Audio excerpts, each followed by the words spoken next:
It is August the 3rd, 1914. The Cristobal has just made history by delivering some cement. In 2 weeks, her sister ship the Ancon will get all the glory when she completes the same 40-mile journey with the eyes of the world watching. The Cristobal moors at the construction site, having been the first ship to cross directly from the Atlantic into the Pacific along the Panama Canal. With the canal's opening, ships were able to cut a massive chunk out of trade journeys between ports in Europe and the United States and the Far East. It was a triumph for the Americans who had built it, and for companies whose ships could now open up the world to rapid commerce. The idea of crossing the Isthmus of Panama and connecting the two oceans wasn't a new one though. It's only about 60 miles wide, and crossing it cuts out weeks of travel around the tip of South America. Someone in the court of the King of Spain suggested it way back in 1534, but the local governor decided it would be too difficult to build and nipped the idea in the bud. The notion stuck though. Maybe you didn't need a canal. If you could take goods across land and load them onto waiting ships on the other side, that would still cut those all-important weeks out of the voyage. If someone had the foresight and the fortitude to actually do it, it could make a fortune. From Be Quiet Media, this is Scotland, a podcast about history and where we made it. I'm Michael Park. It is early November 1698.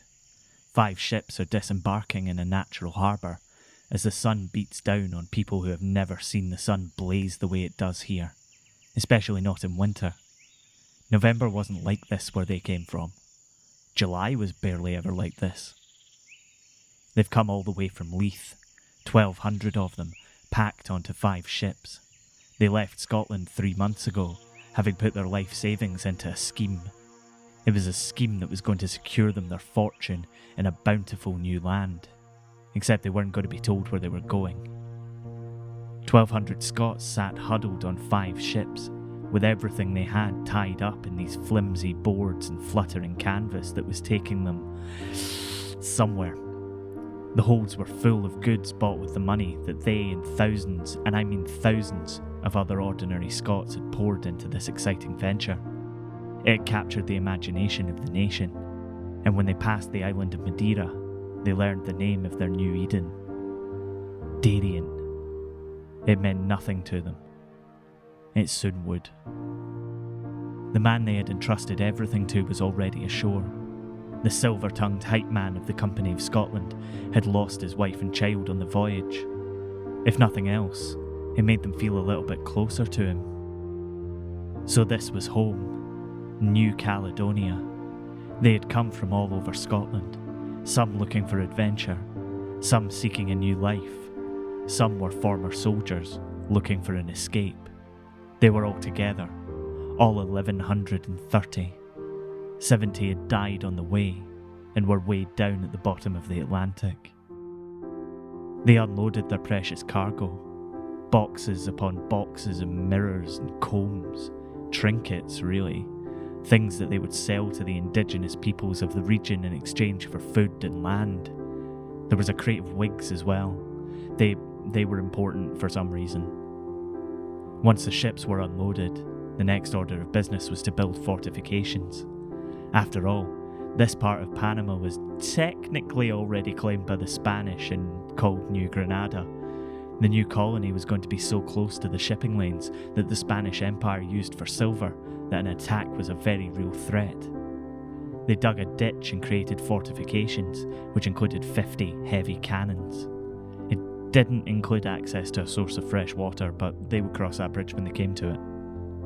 The next step in the colonisation of Darien was to have somewhere to live. It didn't take them long before they decided that the area they had laid aside to create New Edinburgh, the first settlement of the Scottish Empire, was rubbish. Deciding they'd be better off inside Fort St Andrew, they began to put up makeshift huts. Once they had shelter sorted out, they put out a proclamation of free trade and religion, even sending friendly communications to the Spanish governors in the area. That's what we would call a gallus move.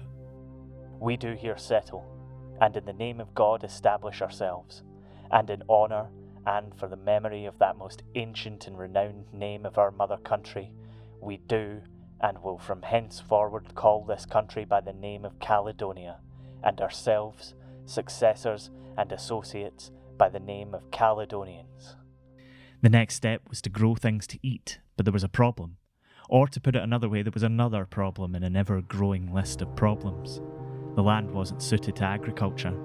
Probably why no one had done it before them. The local indigenous population were generous with gifts initially. After all, they hated the Spanish, and these Scots with their guns could be handy. But that generosity soon dried up, and the shiny baubles that the settlers had brought with them to amaze the barbaric Indians, as they called them, into giving up their food and land, weren't well received. It was going to be a long winter, but William Paterson knew that life was full of little challenges.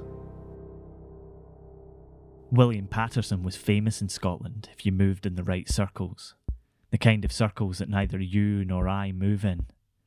The kind of circles where you might excitedly receive one of the founders of the Bank of England in your extravagant parlour that was bigger than all the houses of the people who worked on your estate put together. It is 1695, 3 years before he was to lose his family on a ship thousands of miles from home.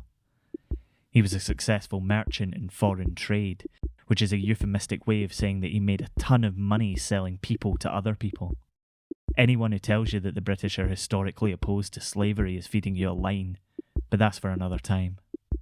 The Bank of England was designed to bankroll the English government, allowing them to spend money that they might not have on things that they might not need. But Paterson was a dreamer more than he was a banker. He might have had the idea to become the government's creditor, but they left the hard work up to people with a head for the minutiae. William Paterson was a big picture kind of guy, and there was one picture that was painted in his head on a canvas 1,000 feet wide. This picture was of a company. It didn't matter what the company was as long as he was at the head of it, controlling trade between the Atlantic Ocean and the Pacific. A free port that would allow traders to bring goods in, have them carted across the narrow strip of land and onto ships on the other side. It would make him and the savvy government who took the project on an absolute fortune. He had already tried to convince the English. They weren't keen, so he took it to the Dutch and even to the Holy Roman Empire. No dice. Once he had finished his work with the bank, he relocated to Edinburgh with a song in his heart and a desperate Scottish government in his sights. Scotland had been ravaged by its weak position in comparison to England for years, and the end of the 17th century saw many of its industries in steep decline. Eventually, the country became dependent on buying goods from her neighbour in their own currency. The crowns were shared. William II was on the throne following the so-called Glorious Revolution, and the government in Scotland was afraid that they would be forced into a full union with England if things didn't improve. They needed something spectacular to drag them from the doldrums, and William Paterson had a picture 1,000 foot wide to paint for them. Shortly after he moved to Edinburgh, Paterson and his pals founded the Company of Scotland, trading to Africa and the Indies, and the group of Scottish and English businessmen immediately began to fight over exactly where they should be trading. Some saw the English East India Company as the model to follow. After all, they were huge, and even a small slice of that cake would be worth a mint to the ailing Scots government. Paterson and his group, though, were intent on opening up a trade route through the Isthmus of Panama. You can probably tell by the episode title which one won out in the end. They called it the Darien scheme, since it was a scheme to settle in Darien. They went about raising the money they would need through subscriptions in London, Hamburg and Amsterdam. The money came in quickly, despite the king not exactly tripping over himself to offer support. England was fighting a war with France. They loved a war with France, and they didn't want to risk offending Spain, who controlled the area, by encouraging their neighbours to nick a load of their land. Then the hurdles started to be thrown up. Without getting too deep into it, the big economic theory of the time was called mercantilism, which, unlike capitalism, views the marketplace as an unmoving, unerring behemoth. So if you were a small country looking to increase your share in the market, You would have to take it directly from another nation, rather than expanding the market out the way like in capitalism. Got that? Good. So then, as if by magic or a lack of forethought, the Company of Scotland is suddenly a threat to English and Spanish interests in the region. That caught the attention of the giant East India Company, which effectively controlled all trade out of England. They put pressure on the investors from London and Amsterdam to pull their money, and pull it they did. William Paterson would cope. There was money everywhere, you just had to know how to get it. That was until they went after the rest of the money. Since the Company of Scotland didn't have the specific permission of the King to seek the funds for their venture outside the realm, the East India Company were able to pressure them with legal action and make them return the money to the investors from Hamburg. Checkmate. Game over. Another victory for the ripping good chaps from the East India Company. The house always wins. Except, this wasn't just any old dreamer they were up against. William Paterson went back to Edinburgh and raised a rammy in the streets, among the chattering classes of the aristocracy, right down to the people who had barely 5 shillings to rub together. Scotland was going to become a great colonial power, and it would do it with the investment of its people. It would be their company, and they would see the rewards. The people of Scotland would line their own pockets with the profits of Far East trade, and they would flick the noses of the English while they did it. In just a few weeks, Paterson and the company had raised almost £400,000 from ordinary and not so ordinary Scots. It was about a fifth of all the functioning money in the Scottish economy, and it was sailing to Darien in 5 ships. If you've been reading about something cool from Scottish history that you'd like us to have a wee look at, then get in touch. We're almost set with episodes right up until kind of 2021, but we're always keen to chat with listeners and see what we can do to tell the stories that you want to hear. Thank you all so much for listening. We really appreciate it. It is March 1699. News has reached Edinburgh that the expedition has landed successfully and made a start on creating the new Scottish Empire in Darien. News travelled slowly back then. The people of Scotland were delighted that their new venture was going so well.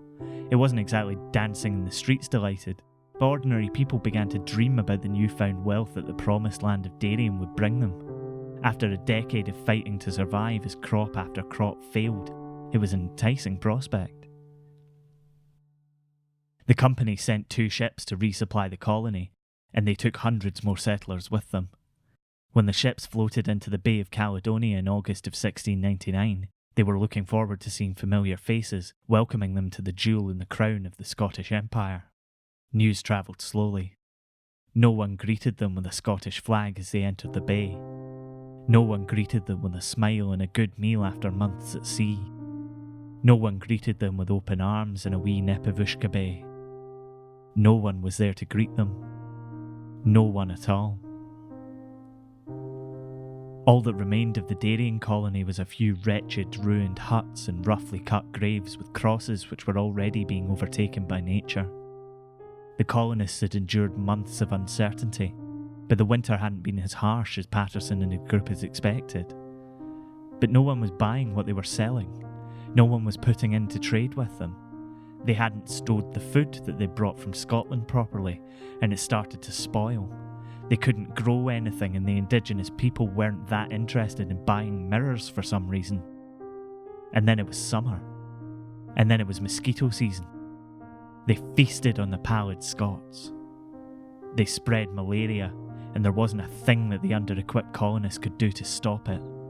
Between the rampant malaria and the dysentery, the maggot-infested flour that was meant to provide sustenance, and the few gifts of food that the natives were bringing being siphoned off by the high Hegians who were still living aboard the ships in the harbour, there was no hope. There was no chance. There was no colony. Not really. They abandoned it in July, long after the resupply mission had set sail. One ship made for Jamaica, where they were refused assistance by the English governor. He was under orders from King William not to antagonise the Spanish and the East India Company. He was under orders not to help the Scots. One headed home, eventually making it back to become the lightning rod for national outrage, and 2 vessels, one with Paterson aboard, fled to New York. The ships which came to resupply them didn't know any of this. The two captains fought and argued over what they should do. After all, you can't resupply a colony if there's no colony to resupply. And then what about the survivors? If there were no ships in the harbour, then there must be survivors. The debate raged on for days, until one of the ships caught fire. It was an accident, or so they say, and the others fled for Port Royal on the remaining ship. There they found the same reception from the governor with his royal orders. They weren't allowed to set foot on Jamaican soil, and, in the overcrowded confines of the hopeful beginning, where they could see their futures unravelling in front of their eyes, disease started to set in. The original colonists who had arrived in New York had tried to send ships to help, but by the time they arrived back at the colony, all they found was a burnt ship's rotting hull on the sands. But it didn't end there. News travelled slowly. Word of the collapse of the colony didn't get back to Scotland in time to stop another expedition leaving for Darien. More than 1,000 people were again bound for Panama with big dreams of a bright future. They had staked their livelihoods and their lives on this venture and were beside themselves with excitement to see their bustling new home. This time word got to New York that they were on their way, and the remnants of the first expedition set sail to intercept the second and warn them before they could fall to the same fate. When the new colonists arrived in November 1699, their leaders expected them to try and rebuild the shattered colony. It was too important to not try. People were sent ashore to start the work, but it wasn't moving at any great pace. They hadn't come to build a colony, they'd come to live in one. They were demoralised. They were broken. Darien is pernicious, unwholesome and contagious. Thou devourest men and eatest up thy inhabitants. What with bad water, salt, spoiled provisions and absence of medicines, the fort was indeed like a hospital of sick and dying men. Francis Borland, Memoirs of Darien, 1715. As if that wasn't bad enough, the Spanish had had it up to their pointy beards with the upstart Scots and dispatched ships from nearby colonies to get rid of them. They landed on the shore and quickly overran Fort St Andrew, which was just a husk of the husk it had been when the colony was first settled just a year before.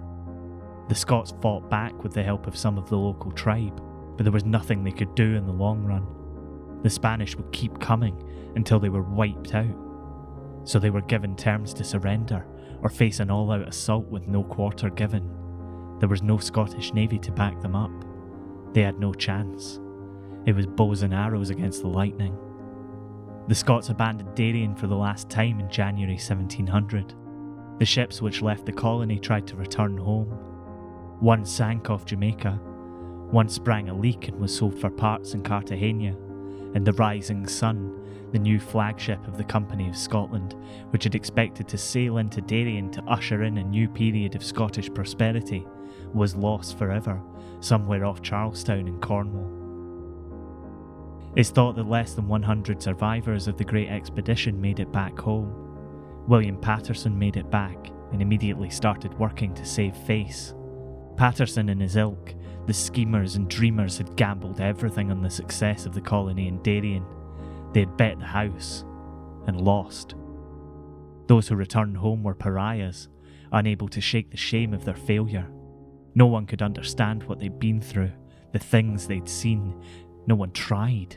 The people of Scotland were too busy reeling from the financial loss. Nobles were bankrupted. People who had invested their life savings in the scheme were left in dire financial straits, much worse than anything they had experienced before the Company of Scotland came along. Much worse than before the name William Paterson had escaped the parlours and offices of polite society and permeated the streets. Much worse than before any of them had ever heard the word Darien. Paterson immediately began campaigning for an act of union between Scotland and England that would save Scotland from its crippling debts and allow rich and powerful Scots, or what was left of them, a cut of the profit and power of their mega-rich neighbour. The land where they built New Edinburgh, where they dreamed their dreams and where those dreams were dashed, is almost completely uninhabited today. There's a village on an island a few miles offshore where the local Kuna people know nothing about Scotland or the people who their ancestors helped all those years ago. They call the village Coedub. In English, It's known as Caledonia. The Act of Union was passed in 1707 and remains in place to this day. The Darien scheme was the Kingdom of Scotland's Hail Mary play to save an ailing nation. Now there was no nation left to save. You've been listening to Scotland. It was written and produced by me, Michael Park, and is a production of Be Quiet Media. The music for Scotland is scored by the human Vigenere Cipher Mitch Bain. Find him online and listen to more of his great work. Just search for Mitch Bain Music on Facebook. The voice of Reverend Borland was Andy Stewart. You can find out more about the show on our website, thisisscotland.co, and get in touch with your feedback and suggestions on Twitter at Be Quiet Media. We're also on Facebook and Instagram if you search for Scotland Scottish History Podcast. Thanks again for listening. We'll see you next time.